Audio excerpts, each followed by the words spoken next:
forged numbers, but in the sense that the actual numbers, number of people dying, and the numbers are always, there is a disparity. এটা কি ইচ্ছে করে করা হয় to মানে stop mass panic? to be responsible term যেটা বলি মাস panic অবশ্যই। সেই জন্য there was a time আমাদের কখনো রায়াট রিপোর্ট করা হতো না, লং টাইম। মানে আমরা ধর আজকাল যেমন আমরা করতে বাধ্য হই, হ্যাঁ, কারণ কি হয় যে এত সোশ্যাল মিডিয়ার এর জন্য এত ফেক ন্যারেটিভস, তুই যদি নিউজ পেপার রিপোর্ট না করে না, তো পিপল থিঙ্ক যে what ever coming out in social media সেটাই ঠিক একদম। এবং এখন সব জিনিস এত বেশি পলিটিসাইজড হয়ে গেছে না, তুই যাই করবি নাম্বার, সেখানে আরেকটা দিয়ে বলবে যে এত নাম্বার আরো কম হবে।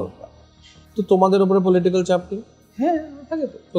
তাও তোমরা এটা করছো। যারা প্রচন্ড হয় পলিটিক্যালি বায়াসড, 30 জন মারা গেছে ফিগারটাই ইয়ে করে দিল, তারা বলে দিল মারা গেছে হচ্ছে 3000। আমিও 3000 বলছি না, আমি বলছি অফিসিয়াল ফিগার এটা, কিন্তু আনকনফার্ম সোর্সেস বলছে নাকি এরকম। আমি ইনফরমেশন দিচ্ছি, এটাই আমার কাজ।